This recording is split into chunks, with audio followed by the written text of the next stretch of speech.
There we are. Welcome, everyone. Welcome to Teach, the channel where we talk about all things teaching. My name is Zander, as some of you might know, and I'm really passionate about training teachers to become online teachers. That's what I do for a living. It's what I'm passionate about. And I also love sharing the stories, the good and the bad, about online teaching, about the world of online teaching, to give you an idea of what to expect if this is something that you are considering, maybe as a part-time or a full-time career. We try to give you a bit of an insight, sort of back of the curtain or behind the curtain view of what it means to be an online teacher. And so over the past about 2 months now, I believe it is, we've been sharing stories of teachers that have been teaching for the past few months or the past few years, and we're just interviewing them, getting their experience, getting their side of the story, the good and the bad, as I've said. And today we will continue doing so with another candidate that I had the privilege of helping to launch her online teaching career. We also have some other content on this channel, some specifically sort of South African content. We had a few weeks ago, we had a tax practitioner on that shared his expertise and gave us some advice for online teachers as to how to structure our taxes and our income from abroad within the South African context. So if you've missed any of the interviews we've done over the past 2 months, feel free to go to our YouTube channel called Teach, click on live, and you'd be able to see all of the interviews that we've conducted over the past few months. Now, I do want to just put out sort of a notice. Next week, for the next 2 weeks, actually, we won't be having any interviews on here, as I'll be having the privilege to travel to Japan and teaching from there. So maybe we'll be going live once or twice from Japan to also show you what's happening there. So we're really excited about that, and we also want to share that with you. Now, with that said, a quick introduction to our guest today. This is a teacher that I had the privilege of working with. I believe it was in 2022, and she might be able to correct me when I bring her on, but I do believe it was in 2022. So she's been in online teaching for probably a year and a half, almost 2 years at this point in time. And she is someone that I consider to be one of our all-time GOATs. And for the older folks watching, that means greatest of all time, just in the way that she has immersed herself in online teaching and how quickly she was able to build up a strong base of regular students. And if you look at her track record on some of the freelance platforms, which I'll be sharing with you a little bit later, you will see exactly what I mean when I say she's one of our all-time GOATs. So with that said, I'm going to bring her up on screen. There she is. Louisa, how are you? Fine in you, Zander. Thank you very much. It's great to be here. What an amazing opportunity. Thank you so much. Excellent. Well, thanks again for taking the time to be with us today to share your story. And as I mentioned to you before the call, no right answers, no wrong answers. We just want to hear your story, the good and the bad about that. So maybe before we get started with our questions and our interview, quickly introduce yourself. Tell us, who are you, where are you from, and all the rest, please. Okay, my name is Louisa. I am from Johannesburg, South Africa, and I teach online. Great. Excellent. So let's jump straight into it, Louisa. You said in your introduction that you teach online, but you didn't always teach online. Tell us a bit more about your life before online teaching. I'm going to put it blunt, it was absolutely boring. So yes, I used to work in the medical field, and I was given the opportunity to always teach other people different kinds of languages like English, and I would, prepare them for the next phase. When it came to the clinics, I was also a pharmacist assistant. I went from a pharmacist assistant to a doctor's assistant. So I've been through a lot, and that's where I grew my medical terminology. But yes. Excellent. Well, that sounds very, very interesting. And I'm sure, and you can maybe talk about this a little bit later as well. Mhm. But I'm sure your experience in the medical field has also helped you quite a bit with maybe students you have that are also in the medical field. So um, tell us a bit more about the turning point for you. So the moment you decided that you wanted to give online teaching a try, what was it that led you to look for something else, and how did that process happen of actually transitioning from your job in the medical field into online teaching? Okay, Zander, I did research for 10 years, which was one of my biggest regrets in that I can say, because I was always told that, online teaching is a scam. Not a lot of people were doing it at the time when I wanted to do it. So everybody was hesitant that I would speak to because I didn't really know about the online world. Then one day I was watching an ad, I think on Facebook, like one of these, Etafel journeys. And I remember Jody, I think at that time Jody was part of the adventure. And yes, and then I got emailing Jody the one day, and then the one day I just woke up and I told my husband, enough. Now I'm going to reach for my dreams. And I always wanted to be actually an online teacher. So I can really say that this is one of my dreams that have come true. Not a lot of people can wake up every morning and say, oh, my dream has come true. Yeah. So I told this story to all my students because it is true. This Mhm. is what I want to do. This is my path in life, and I really enjoy it.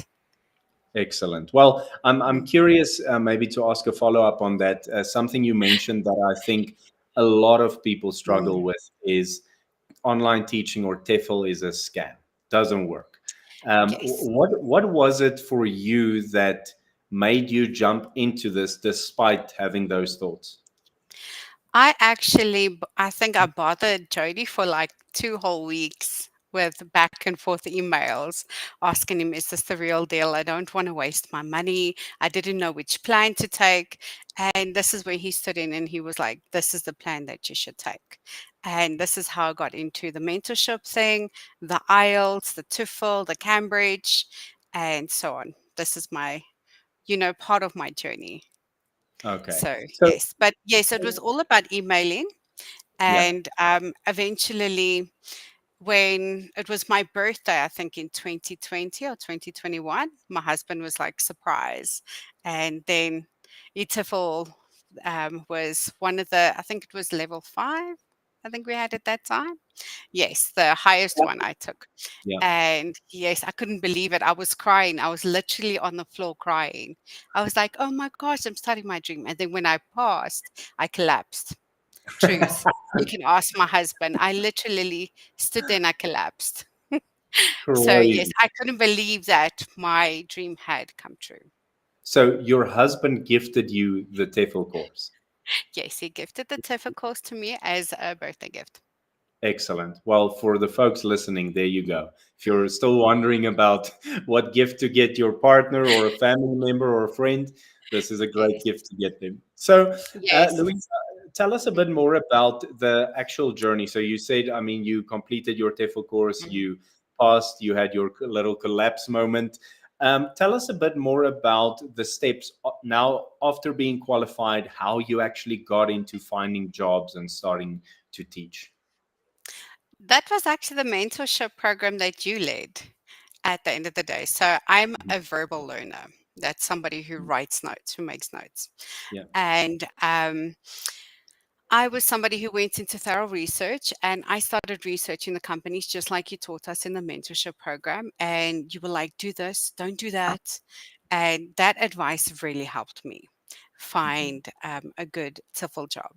So, mhm, yes. And the constant advice that you give us, we tend to, I don't know about the other mentorship programs, but I do tend to follow the mentorship programs because there's a lot to learn still. And the support of the community also helped because when you ask in the community, what is the best platforms to work? They were like, these were the best platforms to work at the mhm. time. So, yes. Excellent. And I want to reiterate the fact that you're talking about the community because I find so many other teachers Mm. that maybe completed their TEFL certificates with other TEFL providers, and then they're basically left in the cold to fend for themselves. And I mean, I remember when I started teaching, the importance of that community. And for us at ETF Online, that basically takes the form of a WhatsApp group with about, I think, just over 200 teachers now, where you can literally ask for any advice or help someone else in their journey. And I think that experience and having access to that is absolutely invaluable. Even not just in a practical level where you're asking for advice with teaching related things, but even if on an emotional level, if you just had a terrible day or your bookings were really bad this week, it's really helpful to get some encouragement from that group as well. So um, you said the mentorship program helped you quite a bit. Do you still remember the first job that you landed after completing the program? Yes, actually, I'm still with them. My first job that I completed was prepping, and then I was given another opportunity to work with a school. But at the current time, I'm currently furthering my education. So I cannot join them because of the hours that they give me. So I will Mhm, still stay with Preply. I'm a mhm. freelance at the moment, so this the hours work best for me, and the students are very understanding. So if I have to reschedule a lesson due to, let's say, my children fall off a jungle gym, or if they get sick at the and then I have to rush to go to the school, then they're very understanding. So yes, honesty is the key in the TIFL world. Yeah, and being a freelancer on a platform like Preply is It's absolutely amazing. perfect. Yeah, Yes. for sure. And you're obviously doing a very good job. I pulled up your Preply profile beforehand, and saw that you had a whopping 45 students, taught 3,768 lessons, which is just absolutely bonkers. And you've got 34 five-star reviews, which is, yeah, once again, I think that attests to sort of just your work ethic and how well you treat your students and how appreciative they are of what you're doing. So absolutely well done with what you're doing on Preply. Tell us a bit about Thank you, your Sandra. first impressions of the industry. For me, the first impressions was I wanted to do this. So it's amazing. It's an amazing community to be in. The world is open. It opens up the doors for everybody. I never actually had any bad impressions. I've only had very good impressions of the world. I also met people who were given the opportunity to teach overseas as a TEFL teacher, and they are now either high people in their fields. For example, the one that I know of, she became a principal of her school. Oh, So, yes. And for me, this was inspirational, especially if you want to study further, if you want to become an expat, if you want to travel the world. This is the perfect job to be in. yeah, absolutely. Yes. And what have you found to be like some of your highlights in the industry? Some of those moments that you want to collapse of happiness or joy? For me, it's when my students pass their exams that because I'm already living my dream. So my goal is to make sure that they pass their exams.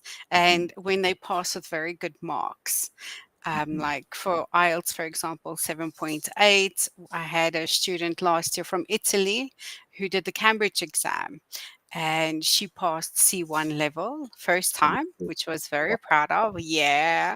And then got to meet this year two researchers, Mhm, one from Spain and one from Thailand. The one is going to America and she has to prepare to speak English. The other one, she has to upgrade her English so she can study further in her mhm. field. And I get to know the students on a personal level. And Yeah. sometimes their rewards, like for example, the one that's going to Thailand now, she showed me her application form for the Mhm. university that she was selected for in America. And it was all because of me, the Wow. message that she sent me. And yes, they are truly inspirational. I feel that your students should inspire you as Yeah. much as you inspire them. So I Wonderful. get to connect with them on a personal level. And I think that for me is amazing. Fully agree. 100%. So Break down the students that you currently have in terms of the focus of your lesson. So, love the fact that you're talking about IELTS and exam preparation. Love the fact that you're teaching those students, but even more that you're having great success with those students passing, and not just barely passing, but getting very, very good scores. Um, what is the composition of the students you have at this point in terms of which ones are just there for conversation, which ones are more focused on specific applications of the English language, and then which ones are focused on exam preparation? Okay, so I'm actually a versatile teacher. I teach sometimes medical terminology with the conversational students because they come to me to upgrade their medical terminology. Some Mhm. of them are just conversations where we will sit and we will talk about their daily lives. And some will actually say, listen, yeah, I've got an interview I need to prep for, and I will help them with when it comes to related issues, business, English. My husband has heard me speak about levels of technology he's never heard of in IT. And he's like, really? Can you say this? Do you know this? So, yes, I've shocked the household as well, not just students too. And I also do like exam preparation, but I also do OETs as well, not just your normal English exams. So I do help with preparation. My favorite part, I have to admit, is writing. I love to correct writing. It helps me improve as well as an Mhm. individual. You learn new grammar skills as well. Even though I'm a native speaker, it's Mhm. nice to learn new things. So, yes, and then you get to differentiate between different languages Yeah, of this language has articles, this language doesn't have past yeah. tenses, and you get to know other language barriers, which is quite interesting for me. Exactly. And Then, those, sorry to interrupt you, Louisa. that's Those okay. things, what you just mentioned, is really helpful Mm, because, for example, I know I've had several Spanish students, for example. So mm, I already have a list of mistakes that Spanish speakers generally make in the English language. So, and I've actually used that list several times with students when I interview them in a trial lesson. I ask them, "Do you struggle with this?" And the looks on their mm, faces, it's just incredible. But it's the fact that you, with learning how to explain certain concepts and grammar structures within the English language, you start to learn which languages or what kind of mistakes, for example, a Spanish speaker would make even before you've met them, just because of how their language functions and the structures within their language. And I think that all of that helps you at the end of the day to be a much more effective teacher in correcting those mistakes. Because if you see, I've been booked for a mhm. trial lesson, the student is from Spain, you can take out the knowledge that you have of the Spanish language and be ready with that even in your first lesson. And I think that's what takes a teacher to the next level for sure. I agree with you there. There, I completely agree with you. I've noticed that, especially with the Latin students, they've got very with the Latin languages, they've got very similar mistakes. I've picked that up because I've been given the opportunity to teach a lot of them recently. So, yes, I completely agree with you. There is a list that they tend to keep to when it comes to common mistakes. But some of them are easy, so depending on probably the level of English and determination that they have, they tend to learn faster than other speakers of languages. Yeah, for sure, definitely. And I saw on your profile on Preply, you listed there that you also have an A1 level of Spanish and Italian. How has that been helpful to you as a teacher? For me, it helps to understand what I did last year, Sander. I went and I joined the British Council teacher panel, and they give you also courses to do. And this taught me to bring in multilingual in the classroom. And so when a student speaks and I don't understand what they're saying or they don't understand what I'm saying, besides using Google Translate, I was like, okay, now I'm going to start learning the language. Even though I want to travel to the country one day, I Yeah, need to learn the language in order to travel to the country. yeah, So, yes. And this has helped a lot in the classroom where I can communicate with with understanding the student when they speak Spanish or Italian. So Italian is actually from my background as a child. My grandmother used to speak it, and it comes to me more naturally. But I've noticed that Spanish, while learning Italian and Spanish, we're not supposed to do this, but I've been doing it. It has actually helped me understand. I don't know if it's because I also speak Afrikaans and English, and they're both direct languages. Yeah. And I had to get used to speaking to a woman and a man when it comes to the Latin languages. Mhm. Gotcha. Yeah, and that Yeah. also, I think it puts you in a really good position because um, a lot of teachers out there that are only native English speakers with no knowledge of other languages or no fluency in those languages. I mean, I wouldn't say we're limited necessarily in what levels we can teach, but essentially, my belief is that if you have an A1 level student, it's very beneficial for that student to Mm, take lessons with a teacher that has some basic understanding of their language, because at an A1 level, it's really tough to communicate effectively in English or in the target language 100% of the time. Now, when you reach level A2 and higher, becomes less of a problem, but I do think that opens up the door for you to actually teach uh, absolute beginner students, which is, in my opinion, really good. Very, very nice. it does. It also helps the frustration barrier.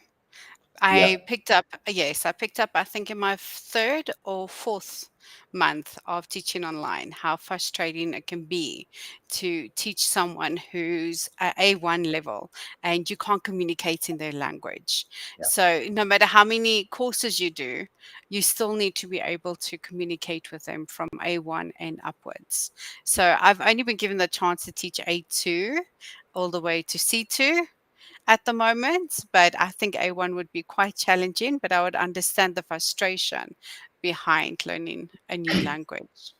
For sure, but I've taught maybe a handful of A1 students. And although it was really tough, I think it's probably one of the most rewarding groups to teach because the improvement is almost immediate. You see small changes immediately, whereas with higher level students, they tend to be able to hide their mistakes in several sentences, and they can effectively get the meaning across. Whereas with A1 students, um, I mean, it's either they speak in English or they can't speak at all. There's no, they can't choose between, I can say this thing in four sentences, but I just can't say it in one. So you start seeing progress a lot quicker with those level students, which is very rewarding. As a final question, Louisa, some of your goals for 2024 as an online teacher. Hmm. Okay. So, my dream is actually to become a polyglot. By the end of the year, I would also like to be speaking other languages like German and Dutch, not Mhm. just Spanish and Italian. So, yes, um, that is one of my goals this year, but also to further my career in exam teaching because I really enjoy teaching exams. I get the fun out of watching students better themselves in Yeah. their careers and, yes, reaching their goals. And most of them tend to stay with me. They don't really move on to the next teacher, which is also quite nice. Absolutely, and being able to do that with exam prep students is incredible. I think you're doing a great job. So, yeah, Louisa, I think it's great. As I mentioned, like since the beginning, I remember in the first year that you were teaching online, I would go on to Preply like once a month just to watch you, and I'm like, because at first I thought, I think Preply's website has some errors because this is growing too quick. But yeah, I want to say once again, congratulations, well done. And once Mm. again, thank you for taking the time to join us for today's discussion. I really appreciate your time, and please keep us updated about what's happening in your teaching career. We would love to keep hearing about that. Thank you very much, Sandra. It was nice having me here. I've learned also a lot from you, and I want to say thank you very much. If it wasn't for you, I wouldn't have been on this journey today. So you inspired me. As much as I inspire you, you inspire me too. And I want to say thank you very much. Well, thank you for those kind words. I really do appreciate it, and it gives me stories like this gives me joy for sure. Yeah, so thank you so much for that. Great, everyone. Thank you so much for joining. Louisa's story is, as I mentioned in the beginning, it's one of very quick growth, and as you heard today, in terms of just all the different kinds of niches that she teaches. And one thing that really stands out in her story is a question that I get asked very often, and that's what happens if my background is completely irrelevant to online teaching. And I mean, Louisa shared that she came from a medical background, which is incredibly useful to her in her teaching today. So I always tell people, never disregard your experience or your background as irrelevant to your career as an online teacher, because the reality out there is the students you'll be teaching are from those backgrounds, and you will most likely find some overlap with those students. So for everyone that watched today, or if you're watching the recording of this, I want to say thank you so much for taking the time. If you want us to keep doing these interviews, or maybe there's a topic about online teaching that you would like us to touch on, feel free to comment in the comment section. If you're watching on YouTube or if you're watching on Facebook, leave us a comment. If you enjoyed this video, if you feel like it added value to you, feel free to hit the like button. Please subscribe to our YouTube channel. We've finally reached 50 subscribers, which it might not sound like a lot, but I'm extremely excited about that, and we're keeping on growing. So I'm really thankful for all of you that subscribed and liked the videos and share it with us. And as I mentioned at the beginning, next week I'll be in Japan. We might share a live video or two from Japan to give you a bit of insight on that. But then after that, we'll be back to our interviews with online teachers and, generally speaking, experts within the online teaching space. So with that said, thanks everyone for watching. Really appreciate it, and I